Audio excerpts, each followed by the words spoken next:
आपको जानकर हैरानी होगी कि आप किसी भी विचार को हकीकत में बदल सकते हैं।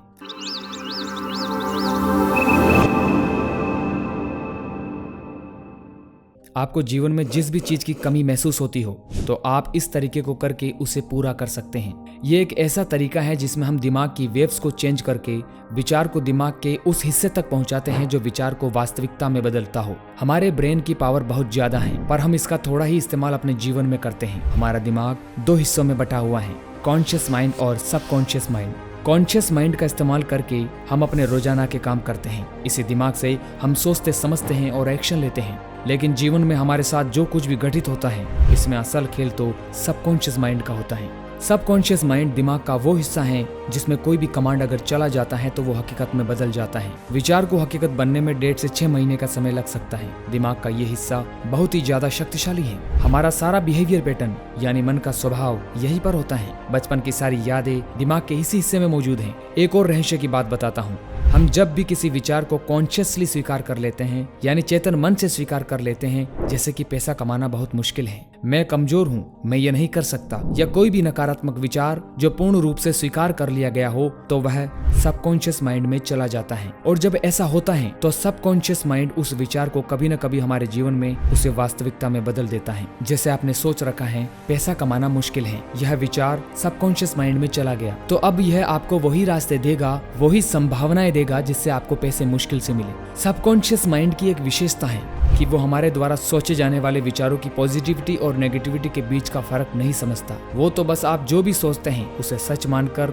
उस चीज को हकीकत में बदलने में जुट जाता है। इसलिए आपको जो कुछ भी इस जीवन में चाहिए उसके बारे में सकारात्मक सोच रखनी चाहिए। यहाँ एक बात और आपको जाननी चाहिए कि आपका हर विचार सबकॉन्शियस में नहीं जाता है। अगर ऐसा हुआ तो हर विचार हकीकत में बदल जाएगा। कल्पना कीजिए कि आपके मन में चल रही विचारों की उधेड़ बूंद अगर सच बनने लगे तो आप कैसे होंगे। अगर आप अपने मन को देखेंगे तो आप अपने आप को पागल कहेंगे। कोई भी विचार सबकॉन्शियस में तभी जा सकता है जब हम चैतन्य मन कॉन्शियस माइंड से उसे एक्सेप्ट कर लेते हैं, गहरा विश्वास जब तक नहीं कर लेते। उदाहरण के लिए, अगर किसी व्यक्ति को कार या बाइक चाहिए या और कोई वस्तु चाहिए, तो उस वस्तु को लेने या खरीदने का विचार जब उसके मन में आएगा तो सबसे पहले उसके मन में यही आएगा कि यह कितनी महंगी है। जैसे ही आप उसका प्राइस देखते हैं तो आपका मन आपकी लाइफ की स्थिति को देखते हुए खुद ही अंदर से जवाब देगा कि ये हम नहीं ले सकते, क्योंकि इतना पैसा हमारे पास नहीं है, ये बहुत महंगी है। ये जो आपने स्वीकार कर लिया कि मैं नहीं ले सकता, तो वही होता है जो आपने एक्सेप्ट किया, क्योंकि यह विचार सबकॉन्शियस में चला गया और अब नई संभावनाएं बंद हो गई जो हमें उस चीज तक पहुंचाती जो हमें चाहिए। आपको सोचने के पैटर्न को बदलना होगा, अपने दिमाग को मूर्ख बनाना होगा। भले ही आपके पास किसी वस्तु को खरीदने के लिए पैसे नहीं हो, पर आप उस विचार को एक्सेप्ट मत कीजिए कि मेरे पास पैसे नहीं है, मैं इसे नहीं ले पाऊंगी या नहीं ले पाऊंगा।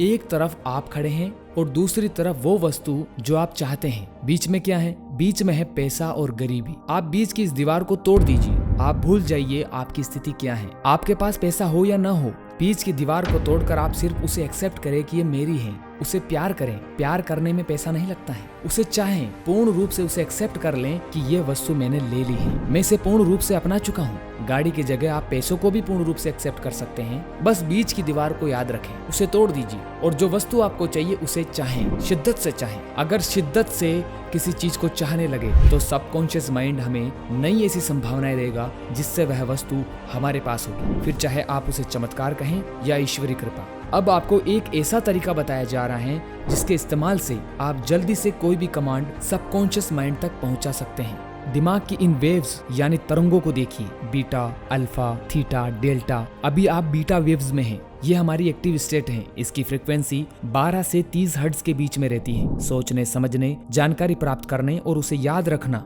इसी स्टेट में होता है। डर, चिंता, परेशानियां भी इसी स्टेट में होती हैं। इसके बाद है अल्फा स्टेट, थोड़ा नींद, थोड़ा एक्टिव। इसकी फ्रीक्वेंसी 8 से 12 हर्ट्ज के बीच में रहती है। नींद आने के जस्ट पहले की स्थिति अल्फा स्टेट होती है।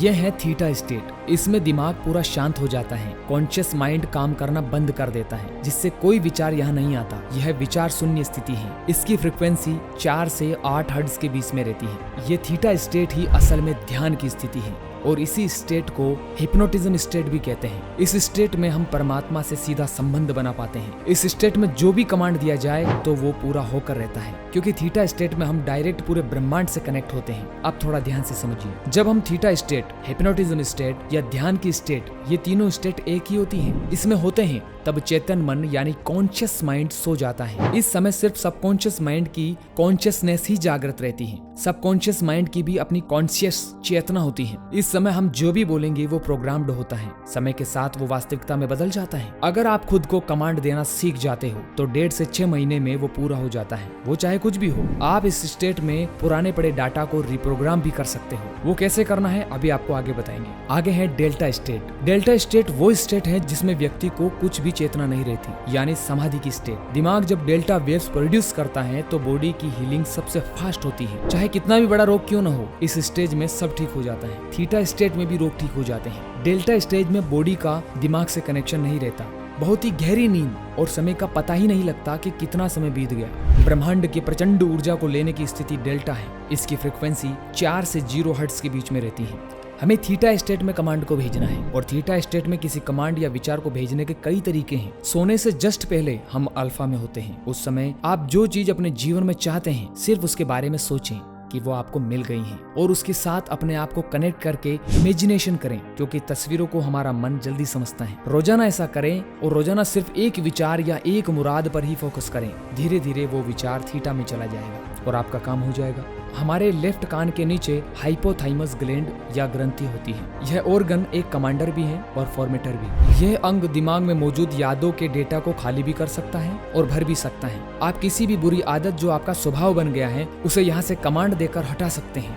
आपको इसे अच्छे से समझना होगा। हाइपोथाइमस ग्लैंड का कनेक्शन पीनियल ग्लैंड से होता है और पीनियल का कनेक्शन सबकॉन्शियस ब्रेन और पिट्यूटरी ग्लैंड से होता है। इसलिए पहले के सिद्ध गुरु लेफ्ट कान में ही गुरु मंत्र देते थे, क्योंकि यहाँ पर हाइपोथाइमस ग्लैंड कमांडर है। पुराने जो सिद्ध गुरु होते थे वो अपने शिष्य पर शक्तिपात करते थे और गुरु मंत्र देते थे। शक्तिपात का अर्थ है शक्ति का प्रहार। जहाँ पर हम शिखा रखते हैं वहाँ पर सिर के इस भाग में 5 बाल ऐसे होते हैं जिनको हम निकालें तो वहाँ से खून निकल आता है, क्योंकि जस्ट इसके नीचे पीनियल ग्लैंड होता है। ये बाल उनसे कनेक्ट रहते हैं। ये हिस्सा एंटीना का काम करता है। इसे क्राउन चक्र या सहस्त्रार चक्र भी कहते हैं। यहाँ से गुरु फ्रिक्वेंसी को सेट कर सकता है, यानी गुरु अल्फा, बीटा, थीटा, डेल्टा किसी भी स्टेट में फ्रीक्वेंसी को सेट कर सकता है और हमें चैनलाइज कर सकता है। इस समय हम भी कुछ मांगेंगे तो वो पूरा होता है, क्योंकि इस समय हम यूनिवर्स से सीधा कनेक्ट रहते हैं। गुरु का शक्तिपात या ऊर्जा सबसे पहले पीनियल ग्लैंड को रिसीव होती है और पीनियल ग्लैंड सबकॉन्शियस माइंड से जुड़ी रहती है। इस वजह से गुरु के सारे जीन्स भी हमारे सबकॉन्शियस के अंदर कॉपी हो जाते हैं। जीन्स यानी गुरु का सारा नॉलेज,